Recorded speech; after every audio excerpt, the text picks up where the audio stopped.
ফিতনার জামানায় যেহেতু আমরা আছি, দিন যত যাবে ফিতনা তত বাড়তেই থাকবে, কিয়ামত যত ঘনিয়ে আসবে ফিতনা এক পর্যায়ে এত বাড়বে। আল্লাহ রসুল সাল্লাল্লাহু আলাইহি সাল্লাম তার সময় ভবিষ্যৎবাণী করে গিয়েছেন, হাতের মধ্যে জ্বলন্ত অঙ্গার ধরে রাখা যতটা কঠিন, ঈমান হেফাজত করা হবে ততটা কঠিন। তো ফিতনা থেকে বাঁচতে চাইলে যেই কয়েকটা গুরুত্বপূর্ণ কাজ করা লাগে প্রত্যেকের জন্য, শহরের হোক, গ্রামের হোক, মাদ্রাসার হোক, জেনারেল ব্যাকগ্রাউন্ডের হোক, যেই কয়েকটা গুরুত্বপূর্ণ কাজ করা লাগবেই লাগবে, এর মধ্যে অন্যতম হলো সহি ইলম, সহি জ্ঞান হাসিল করতে হবে। কারণ সহি জ্ঞানই হলো সেই আলো যার দ্বারা অন্ধকার দূর করা যাবে, যার দ্বারা সিরাতে মুস্তাকিমের পথে চলা যাবে, যার দ্বারা জাহান্নামের পথ থেকে নিজেকে হেফাজত করে জান্নাতের পথে অগ্রসর হওয়া যাবে। ইলমকে আল্লাহ সবার জন্য ফরজ করে দিয়েছেন। মাওলানা মুফতি হওয়া সবার জন্য ফরজ না, মুহাদ্দিস শাইখুল হাদিস মুফতি হওয়া সবার জন্য ফরজ না, কিন্তু রাসূল জানিয়েছেন তালাবুল ইলমি ফারিয়াদাতুন আলা কুল্লি মুসলিম, মৌলিক জ্ঞান অর্জন করা প্রত্যেকটা মুসলমানের উপর ফরজ, সে যেই হোক না কেন। কারণ যার জ্ঞান নাই তার কর্মও হবে না, কারণ আমল হবে কিভাবে ইলম ছাড়া? নামাজের ইলম যার নাই সে নামাজ পড়বে কিভাবে? হজের ইলম যার নাই, ভিসা লাগিয়ে সৌদি আরব চলে গেল সুষ্ঠুভাবে হজ পালন করবে কিভাবে? আগে জানতে হয়, পরে মানতে হয়। যে জানে সে মানবে কি মানবে না চিন্তা করতে পারে, যে জানেই না ওর ব্যাপারে মানার কথা তো কল্পনাও করা যায় না। কারণ না জেনে মানতে গেলে হিতে বিপরীত হবে, ভালোর জায়গায় খারাপ হবে। তো ইসলাম সম্পর্কে এই জামানায় যত দিন যাচ্ছে আমাদের অজ্ঞতা বাড়ছে আর বাড়ছে, যার কারণে বাতিল এসে সহজেই স্বীকার করে নিয়ে যাচ্ছে। আল্লাহ রাসূল সাল্লাল্লাহু আলাইহি ওয়াসাল্লাম তার সময় ভবিষ্যৎবাণী করেছেন উম্মত ৭৩ দলে ভাগ হবে। তো একদল না থেকে ৭৩ দল হবে কোন দুঃখে?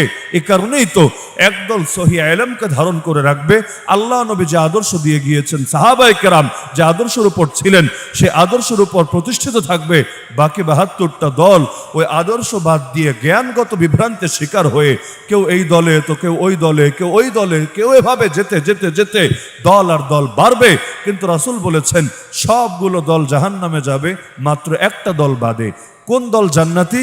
রাসূল বলেছেন মা আনা আলাইহি আসহাবি, যাদের আদর্শ হবে আমি নবীর আদর্শ এবং আমার সাহাবীগণের আদর্শ। কোরআন মাজিদের প্রথম আয়াতে ছিল তুমি পড়ো, ইকরা, তুমি পাঠ করো, তুমি পড়ো, বিসমি রাব্বিকাল্লাযী খালাক, ওই রবের নামে যিনি সৃষ্টি করেছেন। যেই কোরআন শুরুই হলো পড়ো আদেশ দিয়ে। এমনকি কিয়ামতের দিন বান্দাকে বলা হবে, প্রতিটা বান্দাকে, আমাকে, আপনাকে, সবাইকে, ইকরা কিতাবাক, তুমি তোমার আমলনামা নিজেই পড়ো, কাফা বিনাফসিকাল ইয়াউমা আলাইকা হাসিবা, আজকে তোমার হিসাব নেওয়ার জন্য তুমি নিজেই যথেষ্ট। বান্দা পড়বে, পড়ার পরে এত অবাক হবে, কোরআন বলছে ওয়াদি আল কিতাব, আমলনামা খুলে দেওয়া হবে, ফাতারাল মুজরিমিনা মুশফিকিনা মিম্মা ফি, তখন হে নবী আপনি দেখবেন অপরাধীরা আমলনামার ভেতরে যা আছে তা দেখে ভয়ে ভীত হয়ে পড়েছে। ওয়ায়াকুলুন, তারা বলতে শুরু করেছে ইয়া ওয়াইলাতানা, হায় আফসোস, মা লিহাযাল কিতাব, এটা কেমন আমলনামা, লা ইউগাদিরু সাগীরাতান ওয়ালা কাবীরাতান ইল্লা আহসাহা, একটা ছোট গুনাহ বা একটা বড় গুনাহ দেখে এমন বাদ রাখে নাই যেই গুনাহটাকে যথাযথভাবে সংরক্ষণ করে নাই। অবস্থা এমন হবে, কারো ডান হাতে আমলনামা দেওয়া হবে, তো কারো বাম হাতে আমলনামা দেওয়া হবে। যার ডান হাতে আমলনামা দেওয়া হবে সে এটা পড়ে এত খুশি হবে, কোরআন বলছে ফায়াকুলু হাউ মুকরাউ কিতাবিয়া, সে বলতে শুরু করবে আরে তোমরা কে কই আছো, দেখো আমার আমলনামা একবার পড়ো।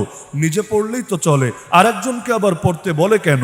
এটা হলো বাচ্চাদের মতো। বাচ্চারা যখন ফলাফল পায়, পরীক্ষায় দেখলো যে সে গোল্ডেন এ প্লাস পেয়েছে, সে ফার্স্ট ক্লাস ফার্স্ট হয়ে গিয়েছে, হওয়ার পর নিজে তো দেখেছে, দেখে মহা খুশি, বাসায় গিয়ে আব্বারে বলে আব্বা দেখো তো আমার রেজাল্টটা। এমনকি যে এখন তো অনলাইনে রেজাল্ট সার্চ দেয়, নিজে দেখেছে রেজাল্ট, বন্ধুরে গিয়ে বলে বন্ধু আমার রোল নাম্বার এটা, একটু সার্চ করে দেখ না আমার রেজাল্ট কি। আসলে জানা আছে, তারপরও বলে।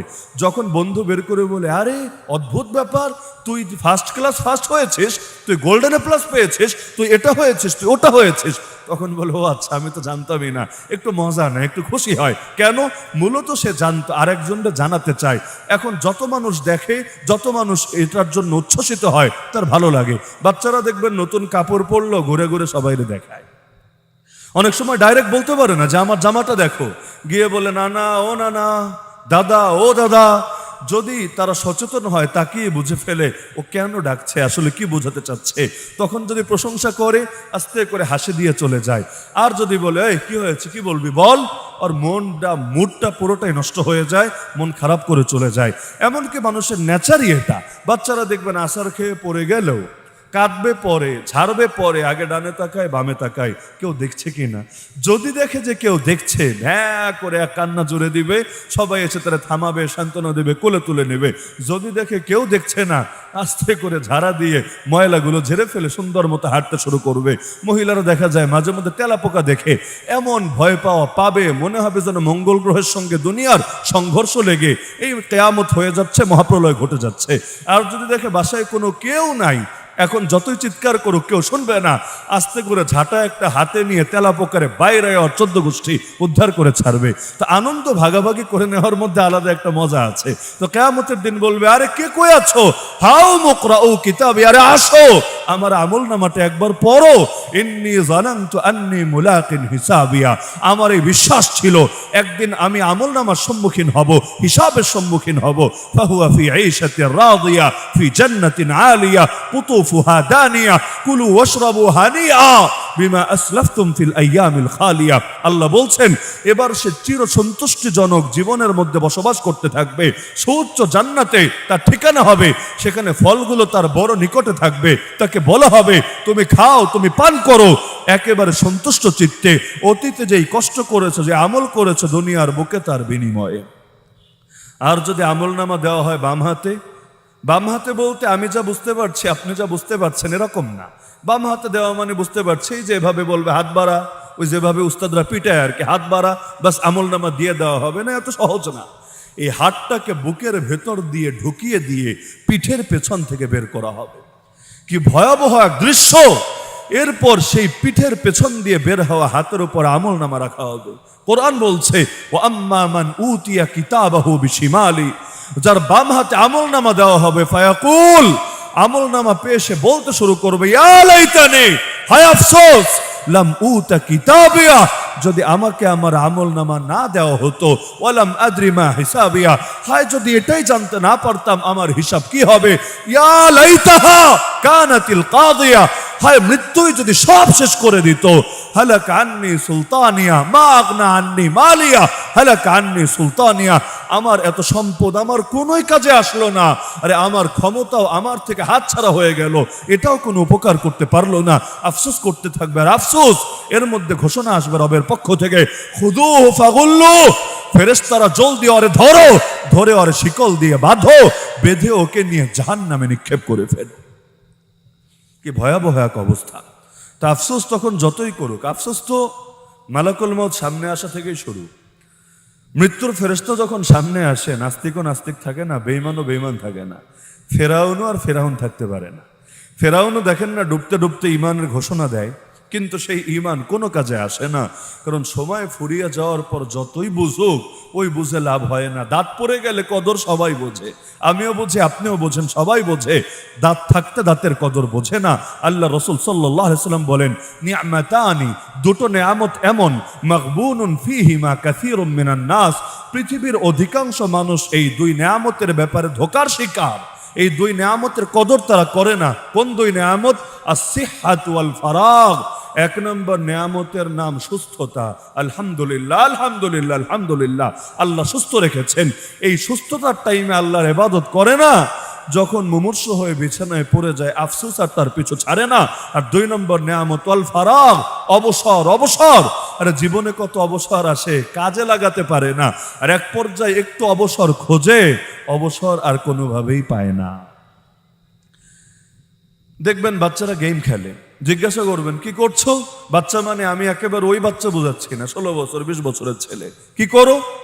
বলবে হুজুর টাইম পাস করি। মানে ওর কাছে জীবনে অতিরিক্ত কিছু টাইম আছে, যে টাইমটা পাস করে সে শেষ করে দিতে পারছে, কারণ এই টাইমটা তার দরকার ছিল না, আল্লাহ এমনি তারে দিয়ে দিয়েছে ফাও জিনিস, এজন্য ফাও জিনিস সে পাস করে শেষ করে দিচ্ছে। অথচ জীবন বলে কাকে? জীবন মানেটা কি? জীবন মানে তো সময়, জীবন মানে সময়। আল্লাহ তাআলা আপনারে মনে করেন 60 বছরের সময় দিয়েছে, এটাই আপনার জীবন। 1 বছর গেল মানে মোমবাতির একটা অংশ গলে গেল, 10 বছর গেল বড় একটা অংশ গলে গেল, 1 সেকেন্ড গেল তাও হারিয়ে গেল। আরে ফজরের পরে সময় যাক আর আসরের পরে সময় যাক, সময় গেল মানে জীবন ক্ষয়ে গেল। আল্লাহ তো এমনি সময়ের কসম খান নাই। সময় যদি গুরুত্বপূর্ণ না হতো আল্লাহ কসম খেলেন কেন? ওয়াল আসর সময়ের কসম, ওয়াল ফাজর সময়ের কসম। 30 নম্বর পারাইতে দুটো সূরা পেয়ে যাবেন। আরো বহু জায়গায় আল্লাহ কসম খেয়েছেন। আল্লাহ কসম খাওয়া মানে বুঝেন? মানুষের জন্য তো আল্লাহ ছাড়া কারো নামে কসম খাওয়া জায়েজই নাই। তবে আল্লাহ নিজে অনেক সময় বিভিন্ন মাখলুকের কসম খান, কারণ আল্লাহর উপর তো আর জায়েজ আর নাজায়েজ নিয়ে প্রয়োগ করার কোনো সুযোগ নাই। আল্লাহ তাআলার বিবেচনায় আল্লাহ তাআলা যা ইচ্ছা তাই করতে পারেন। আল্লাহর কাজের উপর যে প্রশ্ন তুলবে তার ঈমানই থাকবে না। তা আল্লাহ তাআলা যে কসম খেয়েছেন, যেই জিনিসগুলোর প্রতিটা এতটা গুরুত্বপূর্ণ, এগুলো নিয়ে যদি মানুষ গবেষণা করে আর জীবন ফুরিয়ে যাবে, তো এক একটা জিনিসের গুরুত্ব আর মাহাত্ম্য সে অনুধাবন করে শেষ করতে পারবে না। তো সময় এত দামি জিনিস। কবি বলেন, ওয়াল ওয়াক্তু আনফাসু মা উনিতা বিহিফযিহি ওয়া আরাহু আসহালা মা আলাইকা ইয়াদিউ। তুমি যত জিনিসের যত্ন নাও এর মধ্যে সবচাইতে দামি জিনিসটার নাম ছিল সময়, কিন্তু আমি দেখতে পাচ্ছি সেই সময়টাই তোমার সবচাইতে সহজে অতিবাহিত হয়ে যাচ্ছে, নষ্ট হয়ে যাচ্ছে। জান্নাতে যাওয়ার পর দুনিয়ার কোনো কিছু নিয়ে আফসোস কাজ করবে না, কিচ্ছু নিয়ে না। কেন ক্ষমতা পেলাম না, কেন প্রমোশন পেলাম না, কেন বেতন বাড়লো না, কেন এটা না, কেন ওটা না, কোনো আফসোস থাকবে না। তো একটা চিন্তা জান্নাতে যাওয়ার পরেও করবে, আল্লাহ সময়কে কেন আরেকটু বেশি কাজে লাগালাম না, তাহলে আজকে আমার জান্নাতটা আরেকটু বড় হতো, আমার মর্যাদা আরেকটু বেড়ে যেত। ভাবতে পারেন? নিচের জান্নাতে যারা থাকবে উপরের জান্নাতগুলোকে দেখবে। আমরা যেভাবে আকাশে তারা দেখি, সুন্দর লাগে না দেখতে? আসলেই ভালো লাগে। এখন তো দুনিয়া বেশি উন্নত হওয়ার কারণে, এই ইলেকট্রিসিটি ব্যাপক হওয়ার কারণে সব জায়গায় আলোর খেলা, এজন্য আসমানের আলো অতটা নজরে পড়ে না। কিন্তু আগে আমারও মনে পড়ে, সে ছোটবেলায় যখন কারেন্ট চলে যেত, ওই সময় বাংলাদেশে কারেন্ট থাকতোই আর কয় ঘন্টা। এখন থেকে 20 বছর 25 বছর আগে কারেন্ট তো দেখা যেত সব এলাকায় ছিলই না, আবার যেখানে থাকতো সেখানেও খুব বেশি থাকতো না। বিদ্যুৎ চলে গেলে সন্ধ্যাবেলায় বা রাতের বেলা যখন বের হতাম, আকাশে চাঁদ দেখতাম, সূর্য দেখতাম, জোনাকি পোকার সেই মিটি আলো দেখতাম, কি যে এক ভালো লাগে কাজ করতো। এটা এই যুগে মানে কোনো লাইট দিয়ে বা কোনো কিছু দিয়ে ওই ফিলটা, ওই মজাটা আসলে পাওয়া যায় না। তো নিচের দিকের জান্নাতের উপরের জান্নাতগুলোকে দেখবে, সে তারার মতো জল জল করে জ্বলছে আর জ্বলছে। সে চিন্তা করবে, হায় সুবহানাল্লাহ, যদি আরেকটা বার বেশি বলতে পারতাম, কিচ্ছু না, সুবহানাল্লাহ যদি আরেকবার বেশি বলতে পারতাম, আল্লাহ আমাকে এত বিশাল একটা গাছের মালিক বানাতেন, যেই গাছটা অতিক্রম করতে একটা ঘোড়ার 500 বছর লেগে যায়, তো গাছের ছায়া শেষ করা যায় না। তো এত বড় গাছ যদি এক সুবহানাল্লাহর বরকতেই পাওয়া যায়, ওই গাছ বাড়লে তো জান্নাতও বাড়বে, কারণ ওটার জায়গা তো জান্নাতের ভেতরে, জাহান্নামের ভেতরে তো না। তাহলে একবার সুবহানাল্লাহ বললেই যদি এত ফজিলত পাওয়া যায়, হায় রে, মানুষ যদি আসলে বুঝতে পারতো যে আল্লাহ কি প্রস্তুত করে রেখেছে তার জন্য, গোটা জীবনটা ইবাদতে কাটিয়ে দিত, না ডানে তাকাতো না বামে তাকাতো, না কোনো কিছুর পেছনে জীবনের একটা মুহূর্ত সময় ব্যয় করত। এজন্য আল্লাহ রাসূলের ব্যাপারে হাদিসে আছে, কানা ইয়াযকুরুল্লাহ আলা কুল্লি আহইয়ানিহি, প্রতিটা মুহূর্তে তিনি আল্লাহর জিকিরে থাকতেন। প্রতিটা মুহূর্তে। বলবেন প্রত্যেক মুহূর্তে কিভাবে থাকে? মুখের জিকির প্রতি মুহূর্তে থাকা সম্ভব না। যখন খাবেন মুখের জিকির কিভাবে চলবে? যখন ঘুমাবেন মুখের জিকির কিভাবে চলবে? যখন বাথরুমে যাবেন মুখের জিকির কিভাবে চলবে? কিন্তু জিকির মানে আল্লাহর স্মরণ, অন্তরে আল্লাহকে জাগ্রত রাখা, স্মরণে রাখা। আল্লাহ রাসূল সাল্লাল্লাহু আলাইহি ওয়াসাল্লামের অন্তর এক মুহূর্তের জন্য আল্লাহ স্মরণ থেকে গাফেল হতো না। মানুষ পাপ করে কখন? মানুষ তখন পাপ করে যখন অন্তরে আল্লাহ স্মরণ জাগ্রত থাকে না। কিয়ামতের একটা আলামত হলো পুলিশ বেড়ে যাওয়া, হাদিসে আছে। কিয়ামতের একটা আলামত, 15টা বিশেষ আলামতের একটা আলামত, ওয়াতাকসুরু শুরতা, পুলিশ বেড়ে যাবে। তো পুলিশ বেড়ে যাওয়া কিয়ামতের আলামত হলো কিভাবে? আচ্ছা, পুলিশ কখন বাড়ানো লাগে? দেশের মধ্যে ভালো মানুষ বাড়লে না দুষ্ট মানুষ বাড়লে? বলেন না, কোন টাইপের মানুষ বাড়লে? যদি এমন হয় যে দেশে সবাই ভালো হয়ে গেছে, তাহলে পুলিশ যা আছে সরকার এভাবে যদি দেখে 5 বছর 10 বছর চলছে, আরে অন্যায় নাই, মামলা নাই, পুলিশের ডিউটি নাই, সবাই বসে আছে, কোনো কাজ কারবার নাই, তাহলে বলবে বাবজানরা তোমাদের দেখো কয়জন অবসরে যেতে পারো কি না, কারণ শুধু শুধু এত বেতন দেওয়ার দরকারটা কি, হবে নাকি হবে না? আরে হবে নাকি হবে না? কিন্তু যদি দেখা যায় যে না অন্যায়কারী বাড়ছে, যেই কয়জন আছে দায়িত্ব সামাল দিতে পারছে না, তখন অবশ্যই বাড়ানো লাগবে নাকি লাগবে না?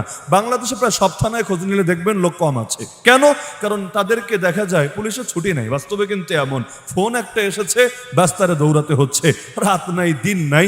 আমাদের সেই তুলনায় তো ভালো অবসর আছে, কিন্তু দেখা যায় অল টাইম ঈদের দিন পর্যন্ত দৌড়ানোর উপরে আছে, মানে যখনই তার দায়িত্ব তখনই তাকে সেখানে ছুটে যেতে হবে। তাহলে এই যে যেতে হবে, এই যে লোক বাড়বে, এটা সমাজে অন্যায় বেড়ে যাওয়ার আলামত না? সমাজে অন্যায় কখন বাড়ে? সমাজ অন্যায় বাড়ে যখন মানুষ আল্লাহকে ভুলতে শুরু করে। কারণ আল্লাহর স্মরণ যদি অন্তরে জাগ্রত থাকে, কিচ্ছু লাগে না, আল্লাহর স্মরণই মানুষকে সব পাপ কাজ থেকে বিরত রাখে। এজন্য আল্লাহ কোরআনে জানিয়েছেন, আমার বান্দাদেরকে যদি পৃথিবীর ক্ষমতা দেই, ক্ষমতা, তাহলে তাদের 1 নম্বর দায়িত্ব হলো তারা নামাজ কায়েম করবে। 1 নম্বর দায়িত্ব ঋণ পরিশোধ করা না, 1 নম্বর দায়িত্ব রাস্তাঘাট বানানো না, 1 নম্বর দায়িত্ব হলো, আল্লাহ বলে দিচ্ছেন 1 নম্বর দায়িত্ব হলো নামাজ প্রতিষ্ঠা করবে। কেন? কারণ নামাজের দ্বারা আল্লাহর স্মরণ অন্তরে আসবে। আর কোরআন বলছে ইন্না সালাতা তানহা আনিল ফাহশাই ওয়াল মুনকার, নিশ্চয়ই নামাজ অন্যায় এবং অশ্লীল কাজ থেকে মানুষকে বারণ করে। বিশেষ করে যারা ফজরের নামাজ পড়েন, যারা ফজরের নামাজ নিয়মিত জামাতের সাথে পড়েন, গুনাহ করতে গেলে বিবেকে কি বাধে না? আরে বাধে নাকি বাধে না? অবশ্যই বাধে। আল্লাহর স্মরণই পারে মানুষকে পাপ থেকে বিরত রাখতে। যতদিন পর্যন্ত কোন সমাজের অধিকাংশ মানুষের দিলে আল্লাহর ভয়, আল্লাহর স্মরণ ঢুকাতে না পারবেন, কিছুতেই পারবেন না দেশকে সুস্থ সুন্দর করে পরিচালিত করতে, দেশের থেকে সকল ধরনের বেআইনি কর্মকাণ্ড দূর করতে। তো যে প্রসঙ্গে বলছিলাম যে আল্লাহর রাসূল প্রতিটা মুহূর্তে আল্লাহর জিকিরে কিভাবে থাকতেন, কারণ তিনি যখন ঘুমাতেন চোখ ঘুমাতো, দিল ঘুমাতো না। নবীদের বৈশিষ্ট্য এটা, নবীদের দিল কখনো ঘুমায় না। এজন্য তারা স্বপ্নে যেটা দেখেন সেটা ওহী। আমি আপনি স্বপ্নে দেখলে ওই স্বপ্ন সত্যও হতে পারে, অসত্যও হতে পারে, বাস্তবও হতে পারে, অবাস্তব হতে পারে। নবী বলেছেন স্বপ্ন 3 রকম হয়। একরকম স্বপ্ন আল্লাহর পক্ষ থেকে সুসংবাদবাহী, আর এক রকম স্বপ্ন শয়তানের পক্ষ থেকে ভীতি প্রদর্শনকারী, আর আরেক রকম স্বপ্ন হলো কল্পনা। সারাদিন বসে বসে যা কল্পনা করেছে। ঘুমানোর আগে ছেলেপেলেরা এখন কি করে? ঘুমানোর আগে ফেসবুক টেপে, ইউটিউব চালায়, এগুলো করে করে সময় দেয়। তো স্বপ্নের মধ্যে একদম বকদম ঘোড়ার ডুবে দেখে। ঘুমানোর আগে মোটরসাইকেলের রিভিউ দেখে ঘুমিয়েছে, ঘুমায় দেখে একেবারে R15 টান দিচ্ছে। ঘুমের আগে মোবাইলের রিভিউ দেখে ঘুমিয়েছে, ঘুমে দেখে আইফোনের মালিক হয়ে গিয়েছে। এগুলো মূলত কল্পনা, আল্লাহর পক্ষ থেকে সুসংবাদবাহীও না, আবার শয়তানের পক্ষ থেকে ভীতি প্রদর্শনকারীও না। তো নবীরা যা দেখেন স্বপ্নে সেটা ওহী, কারণ তাদের চোখ ঘুমায়, দিল ঘুমায় না। দিল তখন আল্লাহর জিকিরে ডুবে থাকে।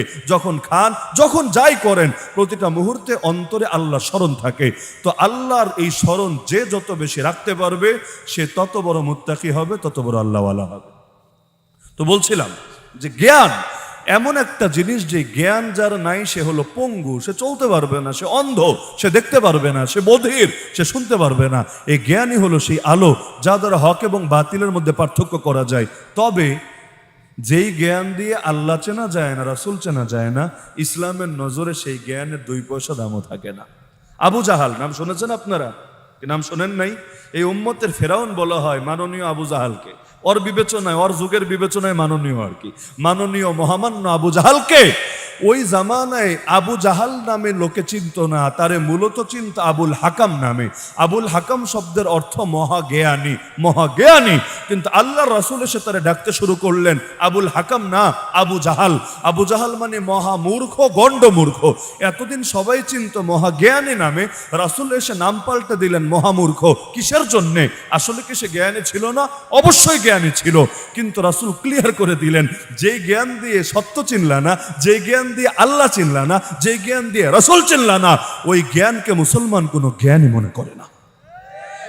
আজকের যুগে কতজন জ্ঞানী হতে হতে হতে হতে এত জ্ঞানী হওয়া হয়েছে, আরে দেখা যায় গবেষণা করতে করতে মাথার চুল পর্যন্ত পড়ে গিয়েছে, মাথা মিরপুর চান্দ স্টেডিয়ামে পরিণত হয়েছে। দুনিয়ার সব বোঝে, আমেরিকায় কি হয়, ইউরোপে কি হয়, ইন্ডিয়ায় কি হয়, চায়নায় কি হয়, সব তার নারী নক্ষত্র তার ঠোঁটের আগায় লেগে আছে। কিন্তু আল্লাহরই চিনল না, রাসূলরই চিনল না, হক বুঝলো না। এমনকি ওর সারা জীবন কাটে কিভাবে হককে দমিয়ে দিতে পারে, ওলামায়ে কেরামকে কিভাবে ষড়যন্ত্র করে তাদেরকে জুলুমের মধ্যে ফেলে রাখতে পারে, কিভাবে বাংলাদেশকে ইসলাম মুক্ত করতে পারে, কিভাবে এই দেশকে নাস্তিক্যবাদী রাষ্ট্রে পরিণত করতে পারে, গোটা জীবনে কাটে এই ধান্দা আর এই ষড়যন্ত্রে। ওরা যদি নিজেদেরকে হাজার বারো জ্ঞানী বলে দাবি করে, মুসলমান তাদেরকে জ্ঞানী মানতে পারে না, কারণ ওদেরকে জ্ঞানী বললে জ্ঞান শব্দের অপমান হবে। মূল জ্ঞানই তো হলো লা ইলাহা ইল্লাল্লাহ। আমরা আমাদের বাচ্চাদেরকে সর্বপ্রথম যে জ্ঞানের সাথে পরিচয় করেই দেই, সেই জ্ঞানই হলো আল্লাহর নাম। আপনাদের বাচ্চারা আগে আব্বা ডাকে না আগে আল্লাহ ডাকে? কারণ বাচ্চাটা জন্ম নিতে দেরি, আর কানে আল্লাহর নাম শুনিয়ে দিতে দেরি না। মূল সবকগুলো কিন্তু জন্মের সঙ্গে সঙ্গে দিয়ে দেওয়া হয়। আল্লাহু আকবার, আল্লাহর বরত্বের ঘোষণা। আশহাদু আল্লা ইলাহা ইল্লাল্লাহ, তাওহীদের ঘোষণা। আশহাদু আন্না মুহাম্মাদুর রাসূলুল্লাহ, রিসালাতের ঘোষণা। হাইয়া আলাস সালাহ, নামাজের ঘোষণা। হাইয়া আলাল ফালাহ, সফলতার ঘোষণা। লা ইলাহা ইল্লাল্লাহ, কালেমার ঘোষণা। সব ঘোষণা ডান কানেও দেওয়া হয়, বাম কানেও দেওয়া হয়। সবচাইতে বেশি যেই বাক্যটা বলা হয় সেটা হলো আল্লাহু আকবার। এই যে আল্লাহু আকবার, আমাদের গোটা জীবন জুড়ে সবচাইতে বেশি শুনি আল্লাহু আকবার। আজানেও শুনি আল্লাহু আকবার, আল্লাহু আকবার মানে আল্লাহ বড়। ইকামতেও শুনি আল্লাহু আকবার, নামাজের মধ্যেও বলি আল্লাহু আকবার। এমনকি আমরা ঈদগাহে গেলেও এই যে ঈদের দিন যাই, তখনও বলতে বলতে যাই আল্লাহু আকবার। শুরুই তো হয় এটা দিয়ে। এমনকি কেউ যখন মরে তখনও সামনে শুয়ে দিয়ে কিন্তু বলা হয় আল্লাহু আকবার। শুরুতেও আল্লাহু আকবার, শেষে আল্লাহু আকবার, মাঝেও আল্লাহু আকবার। মানেটা কি? মানে ইসলাম অন্তরে এই সবক ঢুকিয়ে দিতে চায় আল্লাহ বড়, আল্লাহ বড়, আল্লাহ বড়। যে মুখ দিয়ে বলেছে আল্লাহ বড়, যেই দিল দিয়ে বিশ্বাস করেছে আল্লাহ বড়, ওই মুখ দিয়ে কিভাবে বলতে পারে টাকা পয়সা বড়, দুনিয়া বড়, পদ পদবি বড়, ক্ষমতা বড়, ধান্দাবাজি বড়, ইউরোপ বড়, আমেরিকা বড়, ফিলিস্তিন ইসরায়েল বড়, চায়না বড়, রাশিয়া বড়, ইন্ডিয়া বড়। আরে যে বলেছে আল্লাহ বড়, জান চলে যেতে পারে তবুও বলতে পারে না গায়রুল্লাহ বড়, আল্লাহ বড়। এই কথা বলার জন্য যদি জান চলে যায়, বেলালের মতো হাসতে হাসতে প্রয়োজনে জুলুম সয়ে নেবে, তবুও মুখ দিয়ে বলবে না আল্লাহ ছাড়া দ্বিতীয় কেউ বড়। তো আল্লাহু আকবার এই বাক্যটার গুরুত্বটাই এখানে। আর যদি না বুঝে সারা জীবন শুধু জপতে থাকেন, মুখে আছে বুকে নাই, এটারে কামেল জিকির বলা হবে না। জিকির আগে করতে হয় বুক দিয়ে, পরে না মুখ দিয়ে। যদি কারো গলায় তরবারি রেখে বলা হয় বেটা কালেমা পড়, বেচারা প্যান্ট ভিজাতে ভিজাতে কালেমা পড়ে ফেলে। ওরে কিন্তু জীবনেও মুমিন বলা যাবে না, ওরে ইমানদার বললে উল্টা ইমান শব্দের অপমান হবে। এজন্য জোর করে মুসলমান বানানোর সুযোগই নাই। অনেকেই বলে লা ইকরাহা ফিদ্দিন, মানে ইসলামে জোর জবরদস্তি নাই, মানে ইসলাম বলেছে জোর কইরা মুসলমান বানায়ও না। বাস্তবতা হলো জোর করে মুসলমান বানানোর অপশনই খোলা নাই। কিভাবে? কারণ জোর করে মুখ দিয়ে না কালেমা পড়ানো যাবে, দিলের ভেতরে আল্লাহ ঢুকাবা কিভাবে? দিলে যদি না ঢোকে, মুখ দিয়ে বলতে বলতে ফেনা তুলে ফেললেও ইমানদার বলা হবে না, তারা কাফিরি বলা হবে। উল্টো তো ওর জাহান্নাম বড় হবে। কারণ কাফেরের চাইতে মুনাফিক নিকৃষ্ট জাহান্নামে যাবে। যে মুখ দিয়ে কালেমা পড়বে, দিলে আল্লাহকে রাখবে না, সে তো মুনাফিক হিসাবে ধর্তব্য হবে। তাহলে মুমিন হতে চাইলেও কালেমা আগে ঢুকাতে হয় মুখে না বুকে? আরে আগে মুখে না বুকে? বুকে। লা ইলাহা ইল্লাল্লাহ, এক আল্লাহ ছাড়া দ্বিতীয় কাউকে ইবাদতের উপযুক্ত, আনুগত্যের উপযুক্ত, বিধান মান্য করার উপযুক্ত মনে করি না। তো যে এ লা ইলাহা ইল্লাল্লাহ বিশ্বাসী হয়েছে, সে কিভাবে মানুষ হয়ে মানুষকে খোদা মানতে পারে, মানুষ হয়ে শয়তানকে খোদা মানতে পারে, মানুষ হয়ে নফসকে খোদা মানতে পারে? সে তো মেনে নিয়েছে এক আল্লাহ ছাড়া দ্বিতীয় কেউ খোদা হবে না। কেউ নিজের নফসকে খোদা বানিয়ে ফেলে। কোরআন বলছে আফারাআইতা মান ইত্তাখাযা ইলাহাহু হাওয়া, হে নবী আপনি কি তাকে দেখেছেন যে নিজের খেয়াল খুশিকে নিজের মাবুদ বানিয়ে নিয়েছে? ওয়াদাল্লাহুল্লাহু আলা ইলম, জ্ঞান থাকার পর আল্লাহ তাকে বিপদগামী বানিয়ে দিয়েছে। জ্ঞান থাকার পর কিভাবে বিপদগামী বানায়? যেমন ইহুদিরা। কোরআন বলছে নবী যখন সামনে এসেছে, ওরা নবীকে এমনভাবে চিনতে পেরেছে যেভাবে পুত্র সন্তানকে চেনে। ইয়ারিফুনাহু কামা ইয়ারিফুনা আবনাহুম। তো মানলো না কেন? জানার পরও মানে নাই, নিজের খেয়াল খুশির অনুসরণ করার কারণে। ওরা চিন্তা করেছে মুহাম্মদ হলো ভিন্ন বংশের, ওরা হলো ইসহাক নবীর বংশে, আর আমার রাসূল হলেন ইসমাইল নবীর বংশে। ইসহাক আর ইসমাইলকে দুই ভাই, কিন্তু মা আলাদা বাপ এক। একজনের মায়ের নাম একজনের মায়ের নাম হাজেরা আর একজনের মায়ের নাম সারা, কিন্তু বাবার নাম তো একই, নবী ইব্রাহিম আলা নবীনা আলাইহিস সালাম। তাহলে একই ধারা থেকে এসেছে, খালি সৎ ভাই। তো কেন ওই বংশে আসলো? শুধুমাত্র এই দুঃখে, এই আফসোসের কারণে, চেনার পরও, জানার পরও, বোঝার পরও নবীরে মানলো না, আল্লাহরে মাহবুদ না বানিয়ে নফসেই মাহবুদ বানিয়ে ফেললো। আরেক দল, তারা আল্লাহ জানিয়ে দিয়েছেন, তারা শয়তানকে মাহবুদ বানিয়ে নিয়েছে। শয়তানকে আবার মাহবুদ বানায় কিভাবে? আল্লাহ যেটা করেছেন হারাম, কিন্তু শয়তান এটা তার সামনে প্ররোচিত করেছে, তুই এটারে হালাল বানায় নে। সে আল্লাহটা বাদ দিয়ে শয়তানেরটাই অনুসরণ করেছে। যেমন আমাকে বলেন, আল্লাহ পতিতালয়কে হালাল করেছেন না হারাম? হালাল করেছেন না হারাম? নিঃসন্দেহে হারাম। তাহলে যারা এটাকে হালাল বানিয়ে নিয়েছে, তারা কি আল্লাহরে মাহবুদ রেখেছে না শয়তানরে মাহবুদ বানিয়ে নিয়েছে? তাহলে শয়তানকে যে মাহবুদ বানায়, তাহলে তার লা ইলাহা ইল্লাল্লাহ ঠিক থাকে কিভাবে? এমনকি 10 নম্বর পরা 10 নম্বর পৃষ্ঠা সূরা তাওবার আয়াত, আল্লাহ বলেন ইহুদি আর খ্রিস্টানরা আল্লাহকে বাদ দিয়ে নিজেদের আলেম আর নিজেদের পীরদেরকে রব বানিয়ে নিয়েছে। ইত্তাখাযু আহবারহুম ওয়া রুহবানাহুম আরবাবাম মিন দুনিল্লাহ। এই আয়াত নবী যখন তেলাওয়াত করলেন, যার সামনে তেলাওয়াত করলেন তারা সবাই চিনবেন, বিখ্যাত দানবীর হাতেম তাই, নাম শুনেছেন? তার পুত্র যার নাম আদি, সে আদি বিন হাতেম তাই কয়দিন আগে মাত্র কালেমা পড়ে মুসলমান হয়েছে, মুসলিম। তার সামনে নবী তেলাওয়াত করলেন, ইহুদি খ্রিস্টানরা আল্লাহকে বাদ দিয়ে নিজেদের হুজুর আর পীরদেরকে রব বানিয়ে নিয়েছে। তিনি চমকে উঠলেন, ইয়া রাসূলুল্লাহ কি বলেন? আমিও তো এতদিন ওই ধর্মে ছিলাম, আমরা তো জীবনে আল্লাহকে ছাড়া কাউরে রব মানি নাই। আমরাও বলি আল্লাহ রব, আমরা পীরদেরকে রব বলি না, আমরা হুজুরদেরকে রব বলি না। তাহলে কেন বলছে আল্লাহ? আল্লাহর কথা মিথ্যা হবে না? তাহলে আমার কোথাও বুঝতে ভুল হচ্ছে, কি ভুল হচ্ছে একটু বুঝাইয়া দেন না। আল্লাহ রাসূল বলেন, আচ্ছা তুমি আমাকে একটা প্রশ্নের জবাব দাও। আল্লাহ হারাম করেছেন এমন অনেক কিছুকে তোমাদের গুরুরা, পুরোহিতরা, পাদ্রীরা, এরা কি হালাল বলে ঘোষণা দেয় নাই? আল্লাহ করেছেন হারাম, তারা বলেছে হালাল, বা আল্লাহ বলেছেন হারাম, তারা বলেছে হালাল, এমন হয়েছে কিনা? বললো হ্যাঁ হয়েছে, এমন তো বহুত হয়েছে। আচ্ছা সেই ক্ষেত্রে আল্লাহটা মেনেছিলা না ওদেরটা মেনেছিলা? এখন বলেন ওই ক্ষেত্রে তো ওদেরটাই মেনেছি, কারণ তাতে আমাদের সুবিধা হয়েছে, তাতে স্বার্থ পূরণ হয়েছে। নবী বললেন এটাই হলো তাদেরকে মাবুদ বানানোর অর্থ। যে যার বিধান মান্য করে সে মূলত তাকে মাবুদ হিসাবে গণ্য করে। যেমন একটা উদাহরণ দিই, কেউ কষ্ট পাবেন কিনা আবার জানি না। আমাদের দেশে কোনো কোনো ভণ্ড পীরের দরবার এমন আছে না, পীরকে সেজদা দেয়। আল্লাহ এবং তার রাসূল কোন মানুষকে সেজদা দেওয়ার অনুমতি দিয়েছেন? রাসূলকে একবার এসে এক সাহাবী বললেন, ইয়া রাসূলুল্লাহ আমি আপনাকে সেজদা দিতে চাই। ভক্তির সেজদা, সম্মানের সেজদা, ইবাদতের না। ইবাদত তো একমাত্র আল্লাহরই, তো সম্মানের জন্য, সম্মানের জন্য ওই কারাতে কুংফু যারা করে দেখবেন ফাইট শুরু করার আগে ও রুকু দেয়, মানে একজন আরেকজনের সম্মান জানানোর সিস্টেমই এটা। এই রুকু আসলে নামাজের রুকু না, ইবাদতের রুকু না, এটা ভক্তি প্রকাশের সিস্টেম। তো এখন তারা অনুমতি চাইলেন যে ইয়া রাসূলুল্লাহ দুনিয়ার রাজা বাদশাদেরকে দেখেছি তাদের দরবারে গিয়ে তাদের প্রজারা সেজদায় লুটিয়ে পড়ে ভক্তি জানানোর জন্য, আপনি তো রাজারও মহারাজা, আমরা তো আপনাকে সবচাইতে বেশি ভক্তি করি, শ্রদ্ধা করি, ওরা যদি করে আমরা এর চাইতে আরো বেশি করব, আপনি অনুমতি দিলে এখনই সেজদায় পড়ব। আল্লাহ রাসূল একটা হাদিস বললেন যেটা হয়তো সকলে শুনেছেন, লাউ কুনতু আমুরু আহাদান আইয়াসজুদা লি আহাদ, আমি যদি কোনো মানুষকে আদেশ দিতাম অপর কোনো মানুষকে সেজদা দেওয়ার, লা আমারতুন নিসা, নারীদেরকে বলে দিতাম, নারীদেরকে বলে দিতাম।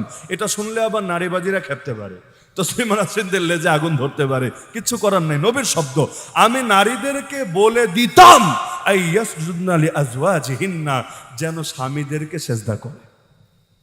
এটাও ইবাদতের সেজদা না, ভক্তি সেজদা, কারণ স্বামীর এই পরিমাণ অবদান আছে, অনুগ্রহ আছে তাদের উপরে। আল্লাহ রাসূলের এই হাদিস থেকে কি বুঝলেন নবী?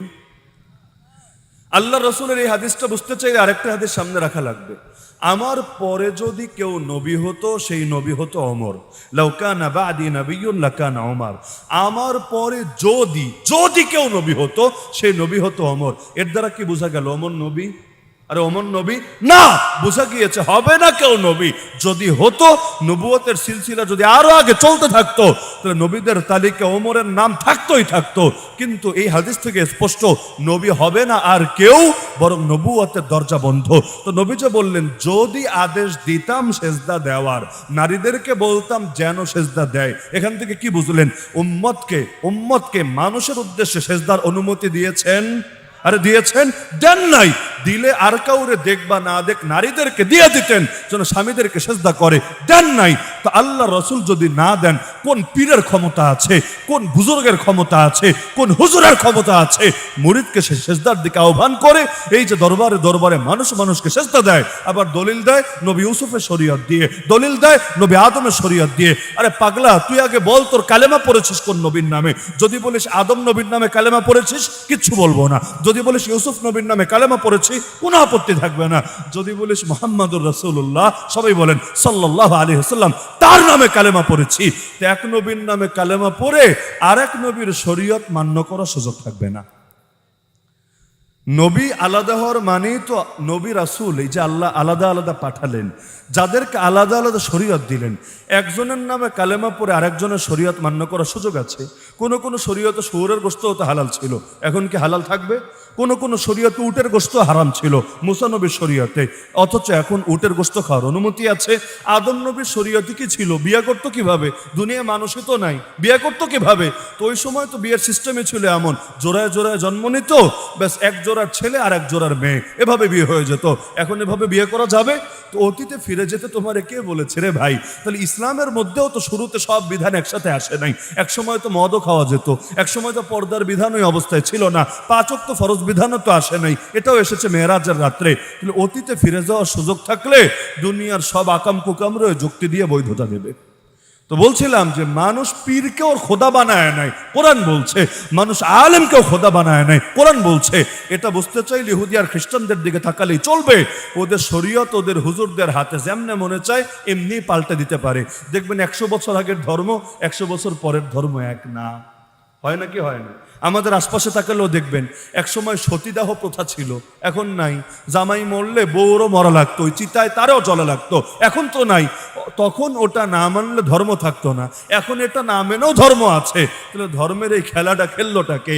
এটা তো ভগবান খেলে নাই, ঈশ্বর খেলে নাই, গড খেলে নাই। তার মানে ওরা নিজেরাই ধর্মের ঠিকাদারি নিয়ে নিয়েছে। এমন ধর্ম আছে, আমি নাম বলতে চাই না, যেখানে সবার ধর্মগ্রন্থ পড়ারও অনুমতি নাই। কোরআন সবার পড়ার অনুমতি আছে কি না? আমরা আপনাদেরকে কোরআন পড়তে বলি কি না? বলি। এবং যে কোরআন পড়ে আমরা তাদেরকে মাথায় তুলে নিতে আমাদের কোনো দ্বিধা নাই। যেই আলেম হবে সেই নবীর ওয়ারিস হবে। এখন সে যেই ধারার হোক, যেই সার্কেলের হোক, এলম যদি শেখে তাকে শ্রদ্ধা করতে আমরা বাধ্য। যেমন আজকে ওসি সাহেব দেখালেন যে তার থেকে ঘেটে ঘেটে সবগুলো আয়াতের হাদিস দিয়ে গ্যালারি ভরা। আলহামদুলিল্লাহ, আমার দিল থেকে দোয়া বের হয়ে এসেছে। কারণ ইলমের তলব যার ভেতরে থাকবে অবশ্যই আল্লাহ তারে সাহায্য করবেই করবে। নবীর ওয়ারিস হওয়ার চেষ্টা যে করবে, আল্লাহ নবী শাফাত তার নসিবে জুটবে ইনশাআল্লাহ। ইমাম মুহাম্মদ রাহমাতুল্লাহ আলাইহি নাম শুনেছেন? হানাফি মাযহাবের প্রখ্যাত 3 ইমামের একজন, ইমাম আবু হানিফা, ইমাম আবু ইউসুফ, ইমাম মুহাম্মদ। ফতোয়ায় স্বামীর ভূমিকার ভেতরে আছে। তিনি মারা গেলেন। মারা যাওয়ার পর তার এক শাগরেদ একদিন স্বপ্নে দেখছেন তাকে। অনেক সময় হয় না, আপনারা বাবাকে স্বপ্নে দেখেছেন, শিক্ষককে দেখেছেন। তার এক শাগরেদ স্বপ্নে দেখেছেন, জিজ্ঞাসা করেছেন তাকে যে হযরত, কবর জগতে আপনি কেমন আছেন? আল্লাহ আপনার সাথে কেমন আচরণ করেছেন? তো ইমাম মুহাম্মদ রাহমাতুল্লাহ আলাইহি বলেন যে আমাকে প্রশ্নোত্তরের পরে আমাকে জিজ্ঞাসা করা হলো, গায়েব থেকে আমি আওয়াজ শুনলাম যে তুমি কি চাও হে মুহাম্মদ, তুমি কি চাও? আমি তখন বললাম যে আল্লাহ, আমি আপনার সন্তুষ্টি চাই, আপনার ভালোবাসা চাই, আপনি আমাকে মাফ করে দিবেন, এটা চাই, আর কিছু চাই না। তখন জবাব আসলো গায়েব থেকে, হায় রে, আমি যদি তোমারে ভালো নাই বাসতাম, তোমার উপর সন্তুষ্ট নাই হতাম, আমার এলেমের অধিকারী কি তোমারে বানাতাম? এই যে এলেম, যে এলেম আল্লাহর গুণ, আল্লাহর সিফত, ওই এলেম আল্লাহ যারে তারে দেন না, আল্লাহ তাকেই দেন। যালিকা ফাদলুল্লাহ ইউতিহি মান ইয়াশা। আল্লাহ যার ব্যাপারে ইচ্ছা করেছেন, যাকে ভালোবেসেছেন, যার উপর সন্তুষ্ট হয়েছেন, এজন্য পাপীরা সহজে এলেম পায় না। চেষ্টার পর চেষ্টা করতে থাকে, অন্তরে কেন যেন ঢোকেই না। এমন বহুত মানুষ আছে দুনিয়ার সব পারে, কোরআন হাদিস তার মাথায় ঢুকতেই চায় না। কেন? অন্তরটা অন্ধকার হয়ে গিয়েছে, গুনাহ করতে করতে করতে। এখন অন্ধকারের ভেতর আলো ঢুকবে কিভাবে? নাপাকির ভেতর পাক ঢুকবে কিভাবে? আগে যদি তওবা করে অন্তরকে পরিষ্কার করে ঢুকবে। যতদিন অন্তরে নোংরামি আছে, ভালো জিনিস আল্লাহ সেখানে দিবেন কিভাবে? তাহলে মানুষ মানুষকেও খোদা বানিয়ে নেয়, একজন আরেকজনকে খোদা বানিয়ে নেয়। অথচ কালেমার মানে লা ইলাহা ইল্লাল্লাহ, আল্লাহ ছাড়া কেউ মাবুদ হতে পারে না, কেউ না। এমনকি কোরআন বলছে তোমার বাবা মা যদি তোমার উপর প্রেসার ক্রিয়েট করে, শিরিক করা লাগবেই লাগবে। ওয়াইন জাহাদাকা আলা আন তুশরিকা বি, বান্দা খুব ভালো করে শোনো, ফালা তুতিহুমা, বাপ হয়েছে মা হয়েছে তাতে কি, তাই বলে তুমি শিরিক করতে পারবা না। যতই চাপ দেয়, কোরআনের শব্দ আইন জাহাদাকা, যদি জিহাদ শুরু করে দেয় তোমার বিপক্ষে, শিরিক করা লাগবেই লাগবে।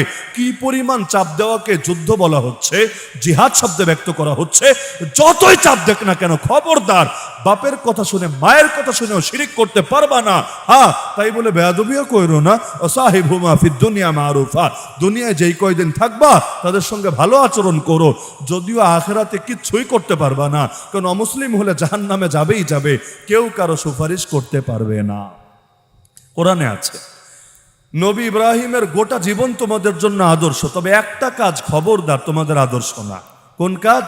নবী ইব্রাহিম তার বাবাকে বলেছিল লা আস্তাগফিরান্না লাক, হে আমার বাবা, আপনি যদিও অমুসলিম কিন্তু কিয়ামতের দিন আপনার জন্য আমি ক্ষমা চাইবো আল্লাহর কাছে।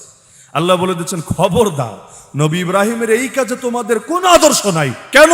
কারণ অন্য আয়াতে আছে, তিনি প্রথমে এটা বলেছিলেন তো যখন ওহির দ্বারা জানতে পেরেছেন না কোনো অমুসলিমের জন্য কোনো নবীও সুপারিশ করতে পারবেন, অনুমতি নাই, ফালাম্মা তাবায়্যানা লাহু আন্নাহু আদুউল লিল্লাহ তাবাররাআ মিন, তখন তিনি আল্লাহর কাছে দায়মুক্তি ঘোষণা করেছেন, আল্লাহ আমি যা করেছি এটা ঠিক হয় না, আর এই জাতীয় কোনো বাক্য আমি বলবো না।